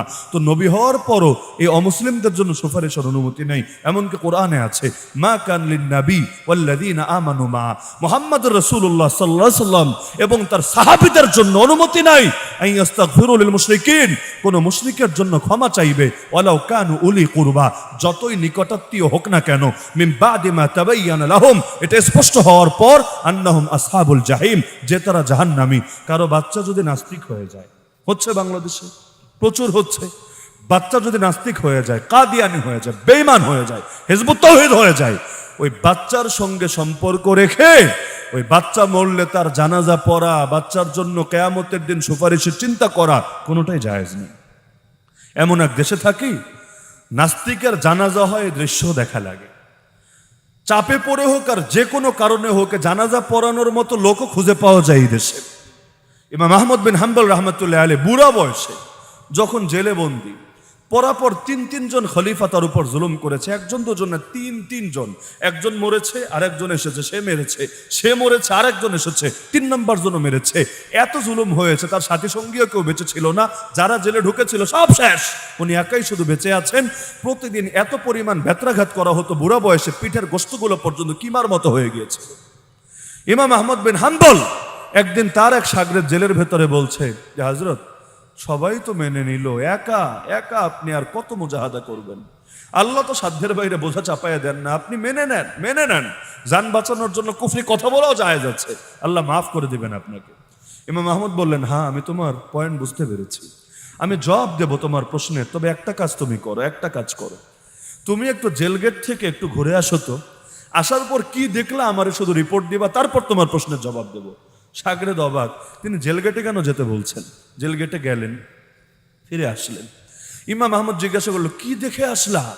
এবার শাগরেদ বলল, হযরত আমি দেখেছি জেলগেটের সামনে হাজার হাজার আলেম তালেবুল ইলম দোয়াত কালি নিয়ে, ওই যুগে তো স্বাভাবিক কলম ছিল না, ওই দোয়াত কালি আর বাঁশের কলম দিয়ে লিখতো, দোয়াত কালি নিয়ে আর কাগজ নিয়ে হাজার হাজার আলেম এবং তালেবুল ইলমরা বসে আছে। যে ইমাম আহমদ বিন হাম্বল রাহমাতুল্লাহ আলাইহি এই মাসালাটা, খালকে কোরআনের যে মাসালা, মানে যে আকীদার কারণে তার উপর জুলুম হয়েছে, এই আকীদার ব্যাপারে সর্বশেষ কি ফতোয়া দেন, কি মত দেন, এটা লেখার জন্য তার রেডি।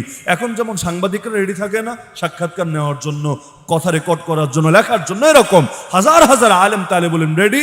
ইমাম আহমদ বিন হাম্বল এই আকীদার ব্যাপারে সর্বশেষ কি ফতোয়া দেন? তিনি বললেন, আচ্ছা এবার শোনো তোমার জবাব। আমি এক আহমদ বিন হাম্বল যদি আমার আকীদা পরিবর্তন করে ফেলি, আমি যদি ঈমানের পর এখন কুফর গ্রহণ করে নেই, শুধু মুখ দিয়ে জান বাঁচানোর চিন্তা করে, আমার জান হয়তো বেঁচে যাবে, কিন্তু হাজার হাজার মানুষের ঈমান বরবাদ হয়ে যাবে। কারণ তারা এখান থেকে লিখে নিয়ে কেউ মিশরে যাবে, কেউ শামে যাবে, কেউ ইরাকে যাবে, কেউ মক্কায় যাবে, কেউ মদিনায় যাবে। তারা তাদের ছাত্রদেরকে শিখাবে, এলাকার মধ্যে প্রচার করবে, তারা আবার তাদের ছাত্রদেরকে শিখাবে। এভাবে যুগ যুগ প্রজন্মের পর প্রজন্ম ধরে মানুষ বেঈমান হতে থাকবে। কেন? কারণ তারা বলবে ইমাম আহমদ যদি এই মত দিয়ে থাকে, ইমাম আহমদ কি আর ভুল করবে? এত বড় হুজুর, এত বড় আলেম। ইমাম আহমদ 3 বিষয়ের ইমাম, আকীদারও ইমাম, হাদিসেরও ইমাম, ফিকহ ফতোয়ারও ইমাম। যে 3 বিষয়ের ইমাম যিনি, তিনি কি আর ভুল করবেন? তো তিনি যা বলেছেন সেটা সত্যই হবে। এই যে এতগুলো মানুষের ঈমান বরবাদ হবে, কিয়ামতের দিন কে এর দায় কাঁধে নেবে? এর চাইতে আমি মরে যাই, আমি শহীদ হয়ে যাই, আল্লাহ তাআলা আমারে মোটেও ঠকাবে না, বরং এই শাহাদাত আমার নাজাতের ওসিলা হবে। তো নিজের জান বাঁচাতে গিয়ে মানুষের ঈমান বরবাদ করে ফেললে কোন মুখ নিয়ে দাঁড়াবো আল্লাহর সামনে? এজন্য যারা নেতা হয়, অনুসৃত ব্যক্তি হয়, তাদেরকে আদর্শের উপর কঠিনভাবে মজবুত থাকা লাগে। আরে জান দিলে দিবে, ফাঁসির কাজটা ঝোলা লাগলে ঝুলবে, কিন্তু কপাল কখনো নত হবে না বাতিলের সামনে। কপাল কাটা যেতে পারে, কিন্তু নত হতে পারে না বাতিলের সামনে। তো সবকিছুর উপরে তো আল্লাহকে ধরে রাখতে হবে। এক সাহাবী মুসলমান হয়েছেন, তিনি এতটা বিলাসিতায় বড় হয়েছিলেন, কষ্ট কি জিনিস জীবনে টেরই পান নাই। তার বাবা ছিল না, মাই তাকে সব সময় যত চাহিদা ছিল সব পূরণ করত। আরবের সবচাইতে দামি সুগন্ধি তিনি ব্যবহার করতেন, সবচাইতে দামি ঘোড়ার পিঠে চড়তেন, সবচাইতে দামি কাপড়টা পরিধান করতেন, ফ্যাশন সচেতন ছিলেন। কিন্তু কালেমা পড়ার কারণে তাকে তার চাচারা এবং মা মিলে ভয়াবহ নির্যাতন করলো, খুঁটির সঙ্গে দিনের পর দিন বেঁধে রাখলো, গা থেকে কাপড় চোপড় খুলে নিল, ভয়াবহ জুলুম আর নির্যাতন করলো। যেহেতু কষ্ট সইতে অভ্যস্ত না, তিনিও নিতে পারছিলেন না, বরং তিনি আশঙ্কা করছিলেন যে কোনো সময় মরে যাবেন। পরে আরেক বন্ধুর মাধ্যমে কৌশল করে তিনি ওই শিকল থেকে নিজেকে মুক্ত করে চলে গেলেন আল্লাহ রাসূল সাল্লাল্লাহু আলাইহি ওয়াসাল্লামের কাছে।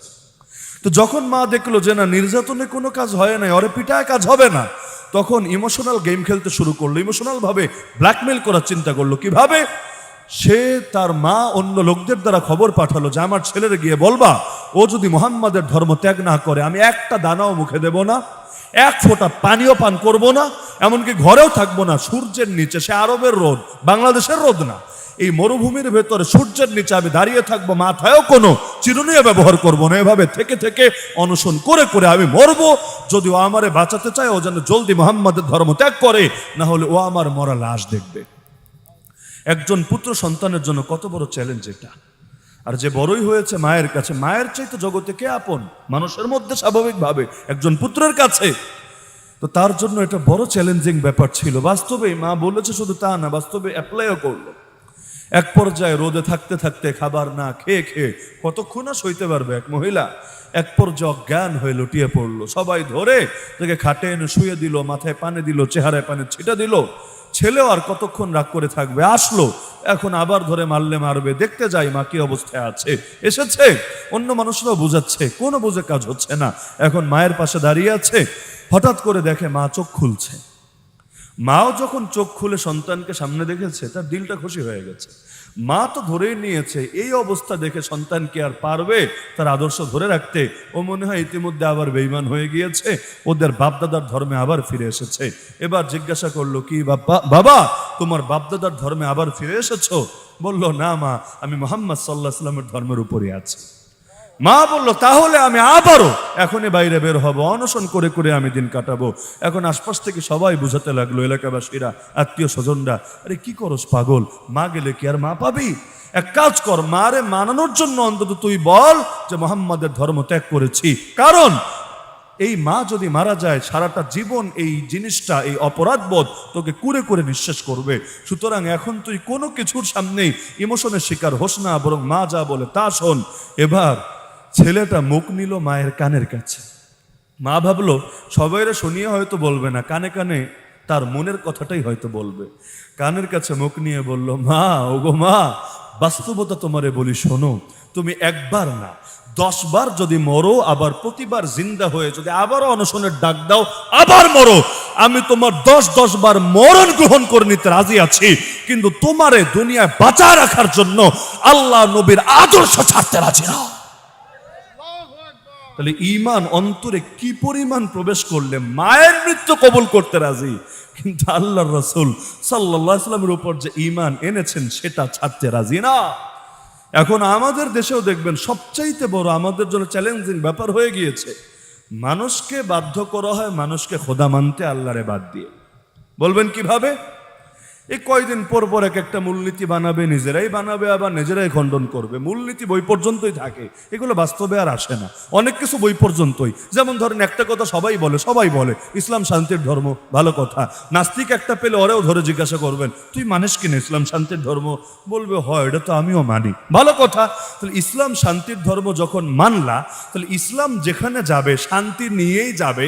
যেখান থেকে ইসলাম মাইনাস হবে সেখান থেকে শান্তিও মাইনাস হবে, এটাও তো তোমার মানা উচিত। কারণ শান্তির ধর্ম মানে কি? এখানে শান্তি আছে, তো যেখানে যেখানে ইসলাম ঢুকাবা সেখানেও শান্তি আসবে, যেখানে ইসলাম থাকবে না সেখানে শান্তিও থাকবে না। এই কথা যদি মানোই, ইসলাম কায়েমের পথে বাধা হচ্ছে কোন দুঃখে? কিন্তু এই কথায় আর এসে একমত হবে না, বরং বলবে না না ইসলাম শান্তির ধর্ম, এতটুকু মানি, কিন্তু ইসলাম কায়েম হোক এইটা তো মানতে পারি না। অথচ এটা প্রমাণিত সত্য, ব্যক্তি জীবনে যারা ইসলাম মানে ওরা শান্তিতে আছে। পয়সা কম থাকতে পারে, আলহামদুলিল্লাহ শান্তিতে আছে, মানতে হবে। বাংলাদেশে সবচাইতে কম পয়সা হুজুরদের, বাস্তব কথা যেটা। মসজিদের ইমামরে কয় পয়সা দেন? মুয়াজ্জিন সাহেবরে কয় পয়সা দেন?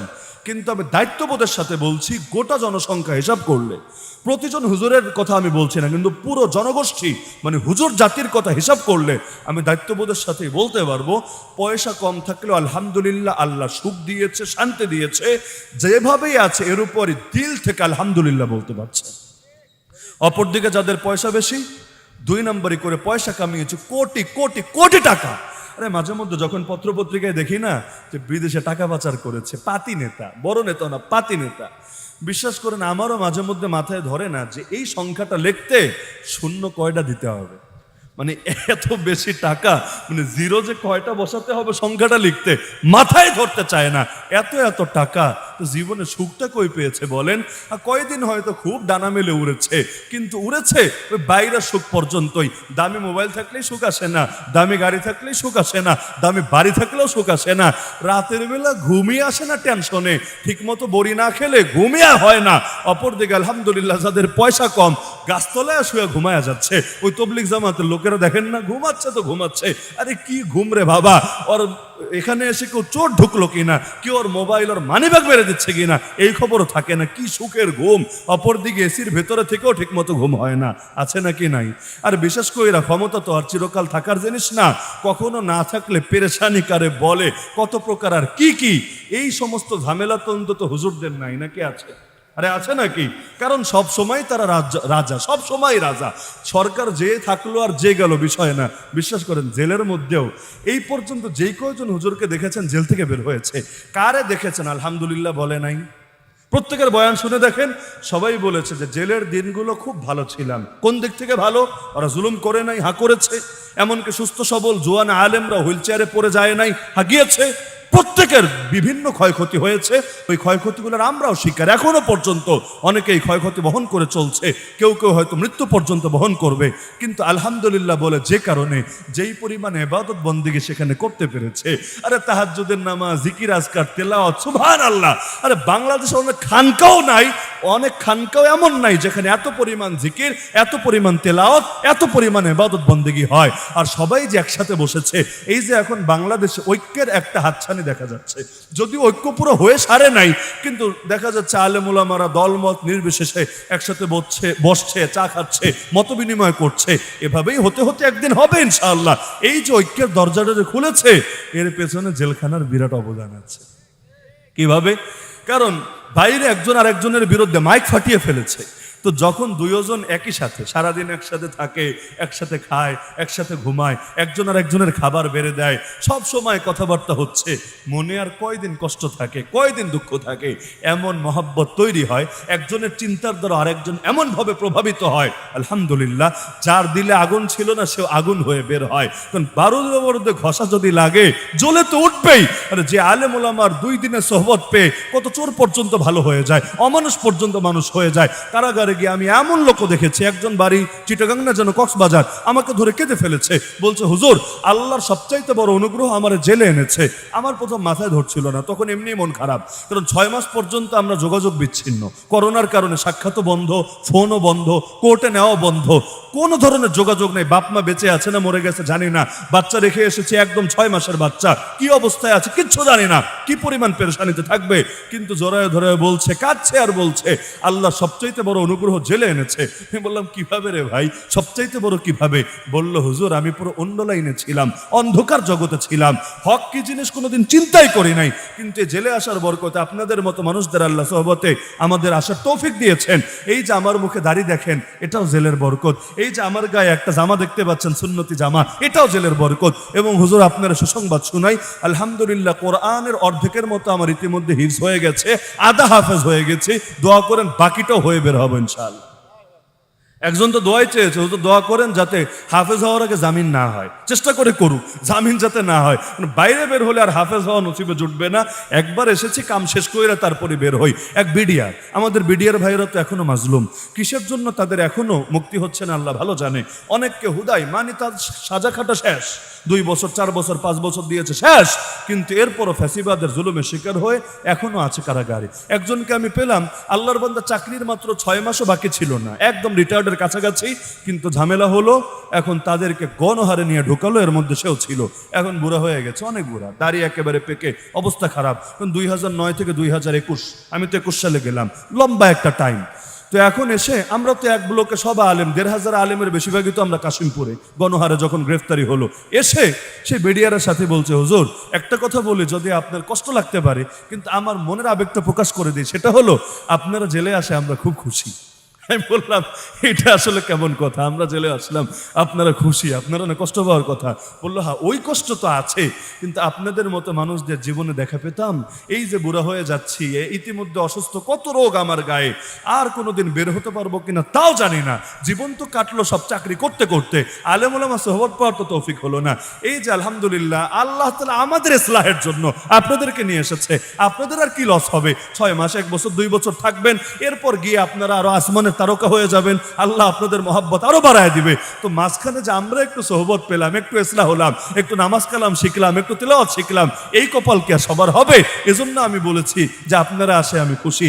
আমারও দিল বলল, হ্যাঁ, আপনাদের দোয়াই মনে হয় আল্লাহ আমাদেরকে টেনে এনেছে।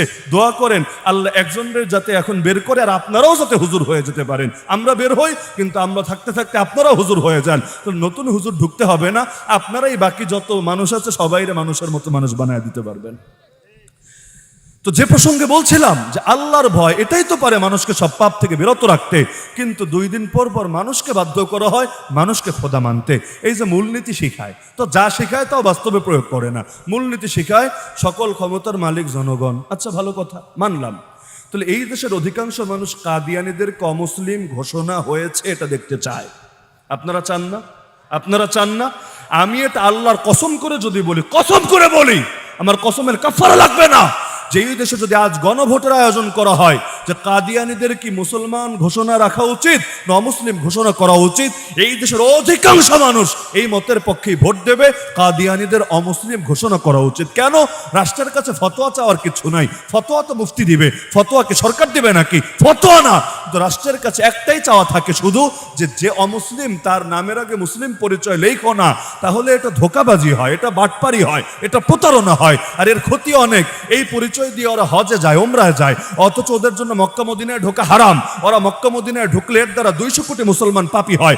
এমনকি ওদেরকে সালাম দেওয়া হারাম, ওদের জন্য মুসলমানদের মেয়ে বিয়ে করা হারাম, অথচ ওরা এই পরিচয় দিয়ে গ্রামে গিয়ে গ্রামের মানুষ কি বোঝে কে আহমদি মুসলিম জামাত আর কে কি মুসলমান মেয়েদেরকে পর্যন্ত বিয়ে করছে, আরো কত লাইনের কত ক্ষতি হচ্ছে।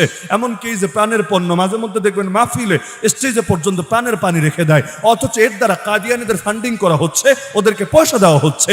যারা নবীর খাতমে নবুয়তে অস্বীকার করে ওদেরকে যে পয়সা দেয়, ও তো সমান পাপে পাপী হয়ে যাবে। এই এতগুলো সমস্যা জড়িত, আমাদের আন্দোলন করা লাগে, ছি লজ্জা লাগে, আন্দোলন করা লাগে। কি জানেন? নবীর পরে নবী নাই, সংসদে আইন চাই। লজ্জায় মাথা নত হয়ে আসে। নবীর পরে নবী নাই, এই আইন চাইতে হবে, চাইতে হবে। তো কার কাছে? যদি বেঈমানের কাছে চাইতাম তাও যুক্তিতে ধরতো, যে ও মূর্খ, ও বোঝে না, ওর জ্ঞান নাই ইসলামের, এজন্য ওর কাছে চাচ্ছি যাতে বুঝে আসে। কিন্তু যে নিজের মুসলমান বলে পরিচয় দেয়, ওর কাছে চাইতে হবে যে নবীর পরে নবীনে আইন পাশ করো, নাউযুবিল্লাহ মিন যালিক। আরে ওর ইমানের দাবিটা তাহলে কি? ও নিজের ইমানদার দাবি করে কোন মুখে? কিয়ামতের দিন নবীর হাতে হাউজে কাউসারের পানি খাবে কিসের ভিত্তিতে? নবীর শাফাআত লাভ করবে কোন আমলের বিনিময়ে? যে মনে করে নবীর পরে নবী হতে পারে, সে তো মুসলমানই না। সে যদি নামাজ পড়ে তাও বেঈমান, যদি রোজা রাখে তাও বেঈমান, যদি হজ করে তাও বেঈমান। নবীর পরে নবী নাই এটাতে যে বিশ্বাস করে না, সে নিজেকে ইমানদার পরিচয় দেওয়ার যোগ্যতাই রাখে না। এটা আবার চাইতো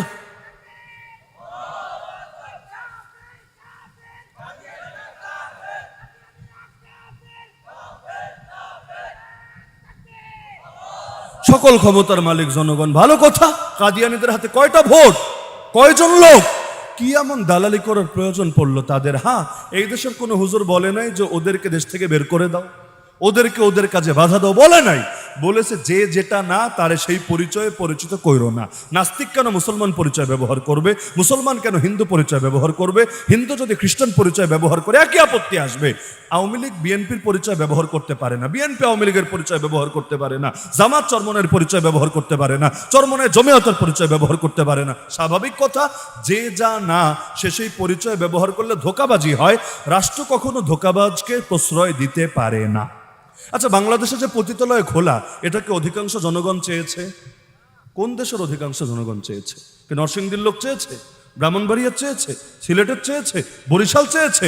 সকল ক্ষমতার মালিক যদি জনগণই হয়, আমি আইনের কথাই বলছি, বেআইনি কথা না, আইন বিরোধী কথাও না, সকল ক্ষমতার মালিক যদি জনগণই হয়, পতিতালয় খোলা হলো কোন জনগণের কথা দিয়ে? আরে জনগণ তো অধিকাংশ চায় এগুলোতে তালা থাকুক, তালা। এমনকি যদি আইনি বাধা না থাকতো, মানুষ প্রতিটা ইট পর্যন্ত খুলে নিয়ে চলে আসতো। এই যে সারা দেশে খুলে রেখেছে, এর দ্বারা যুবকদের চরিত্র নষ্ট হচ্ছে না? কি পরিমাণ শয়তানি যে ব্যাপক হচ্ছে, তার চাইতে বড় হলো ধীরে ধীরে পাপ নরমালাইজ হচ্ছে। পতিতালয় দেশে আর কয়টা, খুব বেশি না, কিন্তু এই শয়তানি তো হোটেলেও ঢুকছে, এই শয়তানি তো পাড়ায় মহল্লায়ও ঢুকছে। বিশেষ করে যেগুলো শিল্প এলাকা, যেখানে বাইরের মানুষের যাতায়াত বেশি, কি শয়তানি হারে। রাতের বেলা গাড়ি চালায়া যাবেন, দেখবেন সেখানেও রাস্তাঘাটে বিভিন্ন খদ্দের সন্ধানে মানুষ ঘুরে বেড়াচ্ছে। নাউযুবিল্লাহ মিন যালিক। এই যে জিনা নরমালাইজ হচ্ছে, হাদিসে আছে, সহিহ হাদিস, যদি কোনো সম্প্রদায়ে পাপ প্রকাশ্যে ছড়িয়ে যায় এবং তারা ঘোষণা দিয়ে দিয়ে পাপ করতে থাকে, দুইটা সাজা আসবে দুনিয়ার বুকে, দুইটা সাজা।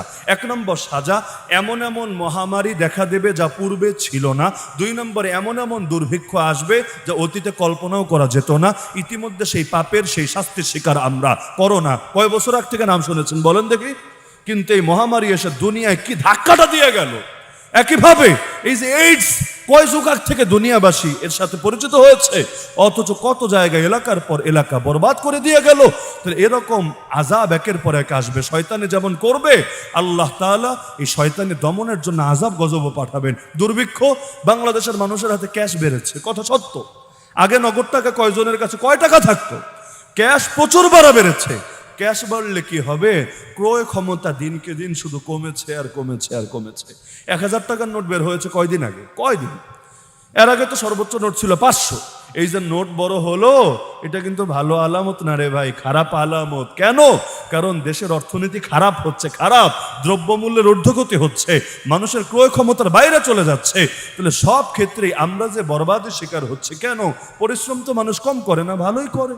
সব জায়গায় তো মানুষ, এত জনশক্তি বাংলাদেশে, আর কিছু না থাকলেও এই দেশে জনশক্তি তো আছে, এত জনগণ, তারপরও এত অভাব লেগে আছে কেন আমাদের পেছনে? এর সবচাইতে বড় কারণ, আল্লাহকে নারাজ করে কেউ কখনো ভালো থাকতে পারে না, আল্লাহকে রাজি করে কেউ কখনো খারাপ থাকে না। দেশের অর্থনীতির মেরুদণ্ড বানানো হয়েছে সুদকে। কেন? এটা তো মুসলমানের দেশ, মুসলমান সবাই বিশ্বাস করে। আপনারা কে আছেন যে বিশ্বাস করেন চাইতে নিকৃষ্ট গুনাহ হয় না? নিজের আপন মায়ের সাথে জিনা করার চাইতেও নিকৃষ্ট পাপের নাম সুদ। কারণ হাদিসে আছে 70টা পাপ, সুদের 70 পাপের সর্বনিম্ন সবচাইতে ছোট পাপের নাম নিজের আপন মায়ের সাথে জিনা করার সমান। যে সুদের বিরুদ্ধে আল্লাহ যুদ্ধের ঘোষণা দিয়েছেন সূরা বাকারায়, ফাইল্লাম তাফআলু ফাযানু বিহারবিন মিনাল্লাহি ওয়া রাসূলি, যদি সুদ ছাড়তে না পারো, আল্লাহ এবং তার রাসূলের পক্ষ থেকে যুদ্ধের ঘোষণা শুনে নাও। তাহলে আমি নয়তো খাচ্ছি না, আপনি খাচ্ছেন। পাচ্ছেন না, কিন্তু দেশের মেরুদণ্ডই যদি হয়ে যায় সুদ, ব্যাংকিং সেক্টর চলবে সুদের উপর, শেয়ার মার্কেট সুদের উপর, বিমা সুদের উপর, বৈদেশিক ঋণ সুদের উপর, এমনকি আমার আপনার প্রত্যেকের মাথা পিছু ঋণ আছে 1.5 লাখ টাকার বেশি, এর বড় একটা অংশ সুদ, পুরোটা আসল না, বড় একটা অংশ সুদ। এই যে গোটা জাতিকে সুদের মধ্যে নিয়ে আক্রান্ত করা হচ্ছে, এমনকি না জানেও সুদ খাওয়ানো হয়। বিকাশ অ্যাকাউন্ট যার যার আছে, যদি অফিসে ফোন দিয়ে ম্যানুয়ালি বিকাশে সুদ অফ না করেন, আপনার অজান্তেই সুদ এসে অ্যাড হচ্ছে। 1 টাকাই হোক আর 1 পয়সাই হোক, সত্য সুদই। ওই 1 টাকার আযাব সহ্য করতে পারবেন আপনি? আমাদের বুজুর্গরা বলতেন পাপ করো সমস্যা নাই, কিন্তু ওই পরিমাণ পাপ করবা যেই পরিমাণ আযাব সইতে পারবা, আর যেই আযাব সইতে পারবা না ওই পাপ করতে যায়ও না।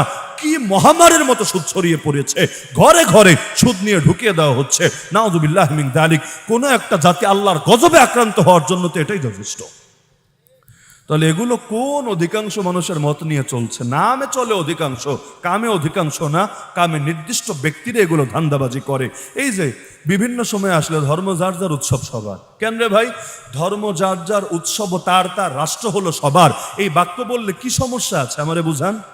যদি আমারে কেউ যৌক্তিকভাবে বোঝাতে পারে। এখানে তো ওসি সাহেবও আছেন যে ধর্ম যার যার, উৎসব তার তার, রাষ্ট্র সবার। এই কথা বললে সমস্যাটা কোথায়? এই কথা বলার পর সাম্প্রদায়িক দাঙ্গা হবে কেন? এই কথা বললে রাষ্ট্র নিয়ে সবাই ফিকির করবে না কেন? রাষ্ট্র সবার, এটা তো আমরা মানি। রাষ্ট্র মুসলমানেরও, রাষ্ট্র হিন্দুরও, রাষ্ট্র বৌদ্ধরও, রাষ্ট্র খালি বাঙালির, রাষ্ট্র উপজাতিরও, সবার, রাষ্ট্র সবার। আমাদের এটা নিয়ে কোনো দ্বিমত নাই, সবাই রাষ্ট্র বিনির্মাণে কাজ করবে। কিন্তু একজনের ধর্মের অংশ আর একজনের উপর চাপায় দিতে হবে কোন দুঃখে? এটা তো আগ্রাসন, এটা তো উস্কানি। কারণ আমি যদি কোরবানির সময় বলি ধর্ম যার যার, উৎসব সবার, আমাদের সনাতনী ভাইয়েরা মামলা দিবে না আমাদের নামে? আরে দিবে কি না? 100 বার দিবে। কেন? যে তোমরা জানো আমরা নামাজ পড়তে পারি না, আমাদের নিষেধ। তোমরা জানো আমরা গরু খেতে পারি না, আমাদের নিষেধ। তারপরও কেন বলছো যে এটা সবার? তাহলে আমরা তো এগুলো তো শরিক হতে পারবো না। তাহলে ভালো কথা, তুমি আমারটাতে শরিক হতে পারবা না, আমি তোমারটায় শরিক হবো কিভাবে? আমার জন্য পূজা হারাম, ইমান ভঙ্গের কারণ। আমার জন্য গান শোনা হারাম, ডিজের তালে তালে নাচা হারাম, আমি করবো কিভাবে? আমার জন্য মেয়ে দেখা হারাম, পর্দা না করে যারা সামনে আসবে তাদের দিকে তাকাবো কিভাবে? মদ খাওয়া হারাম, যারা মদ খায় তাদের সাথে চলবো কিভাবে? সবগুলোই তো হারাম মুসলমানের জন্য। সেখানে গেলে মুসলমানের ইমান থাকবে কিভাবে? তাহলে কারো তো দরকার নাই অন্যেরটা তার উপর চাপায় দেওয়া। তুমি ভাই তোমারটা করো, আমি ভাই আমারটা করি, আমি তোমারটায় বাধা দিব না, তুমি আমারটায় বাধা দিও না, ব্যাস কেচ্ছা খতম। কিন্তু কি দরকার তোমারটা আমার উপর চাপানো বা আমারটা তোমার উপর চাপানো? এই চাপাচাপি ধাপাধাপি করতে গেলেই তো মারপিট লাগে। বাস্তব নাকি অবাস্তব? তাহলে ধর্ম যার যার, উৎসব তার তার। উৎসবের আরবি হলো ঈদ। ঈদ, ঈদ করা ধর্মের অংশ। ঈদের দিন কেউ যদি রোজা রাখে ও গুনাহগার হবে। আমি ফতোয়া দিচ্ছি, ঈদের দিন যদি রোজা রাখে গুনাহগার হবে। কেন? ঈদ হলো উৎসব। তুই উৎসব করবি না কেন? তুই কি আল্লাহর চাইতে বেশি বুঝে ফেলেছিস? তুই কি রাসূলের চাইতে ইসলাম সম্পর্কে বেশি জেনে ফেলেছিস?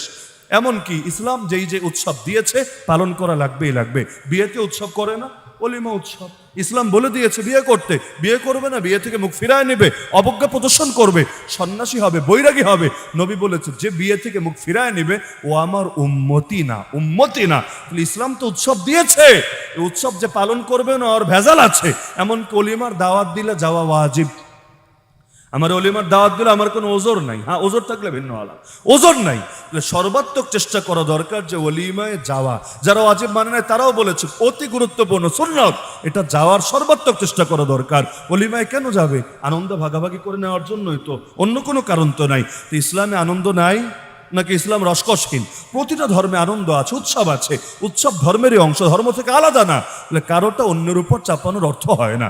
প্রত্যেককে স্বাধীনভাবে তারটা করতে দেওয়া, এটার নাম ইনসাফ। আর একজনেরটা সার্বজনীনতার নামে সবার উপর চাপানোর চেষ্টা করা, এটার নাম হলো জুলুম। মূলত বাক্যটা কি জানেন? মূল বাক্য হলো ধর্ম যার যার, উৎসব খালি নেতার। মূল বাক্য সবার না। মূল বাক্য কি?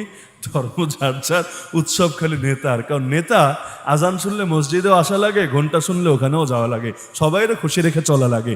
এমনকি নেতা হলে একবার দেখবেন জুম্মায় আইসা সেজদাও দিচ্ছে ইমাম সাহেবের পেছনে দাঁড়ায়া, আবার সেখানে গিয়ে পুরোপুরি আনুষ্ঠানিকভাবে পূজায়ও শরিক হচ্ছে। কবিতাই আছে একটা, কেন? তাকে রাজি রহে রহমান ভি, খোশ রহে শয়তান ভি। সবাই যাতে খুশি থাকে, আল্লাহ খুশি থাকে, ইবলিস বাবাজিও নারাজ না হয়। কেন? মন ভাঙা আর মসজিদ ভাঙা সমান। শয়তানেরও তো একটা মন আছে, সেই মন কি ভাঙা যেতে পারে?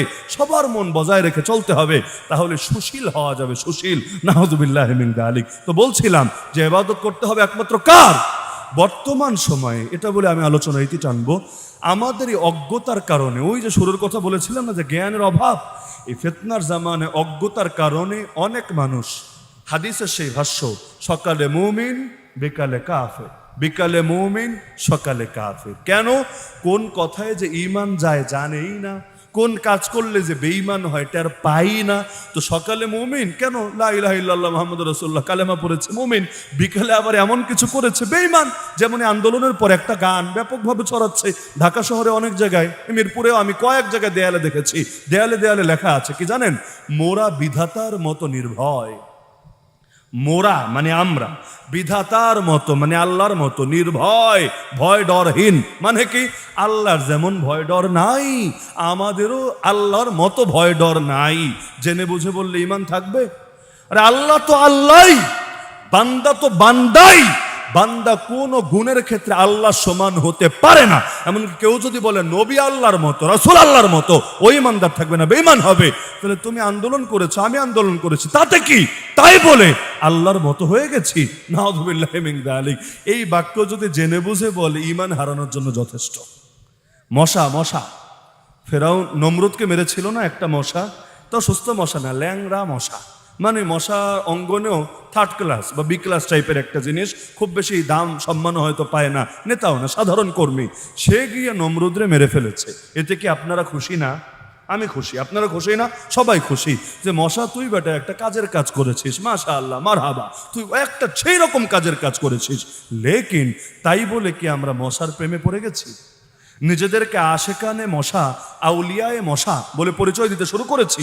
আচ্ছা, এখন যদি আমি রাতে ঘুমাতে যাই আর মশা এসে আমাকে মাগনা মাগনা কনসার্ট শোনায়, আমারে বিনামূল্যে যদি যাত্রা গান শোনায়, আমি কি শুনবো না চর মেরে ওরে ধপাস করে দুনিয়া থেকে বিদায় করে দিব? অথবা ও যদি রক্ত খেতে আসে আমার, কারণ ও এত বড় একটা পুণ্যের কাজ করলো, ওর বংশের ছেলেই তো, এখন রক্ত খেতে আসলো, কদ্দুর রক্তই আর খাবে? এক ব্যাগ রক্ত খেতে কয় হাজার কয় লাখ মশার মেহনত করা লাগবে, সামান্য একটু খাবে। আরে খাওয়া তো দূরের কথা, ও যদি খালি সুই ঢোকায় আমি কি সহ্য করে নেব? সুই ঢুকিয়েছিস এটাই, তোরে আর উঠতেও দিব না, এখানেই তোরে জনমের মতো শেষ করে দিব। এমনকি মশার জন্য অ্যারাসোল, মশার জন্য স্প্রে, মশার জন্য কয়েল, কত কিছু মানুষ ব্যবহার করে। তাহলে এই যে মশার বিরুদ্ধে আমাদের এত সংগ্রাম কেন? মশা তো ভালো কাজ করেছে। হ্যাঁ, তুমি ভালো কাজ করেছো, ভালোকে ভালো বলতে দ্বিধা নাই, তাই বলে তোমার মাথায় তুলে নাচতে রাজি না। আরে আন্দোলন হয়েছে, ভালো কথা, যারা যারা করেছে সবাইকে শুকরিয়া, মারহাবা। তাই বলে এখন নিজের আল্লাহর মতো বলবা আর এটাও আমাকে মানতে হবে, এটা কিছুতেই হতে পারে না।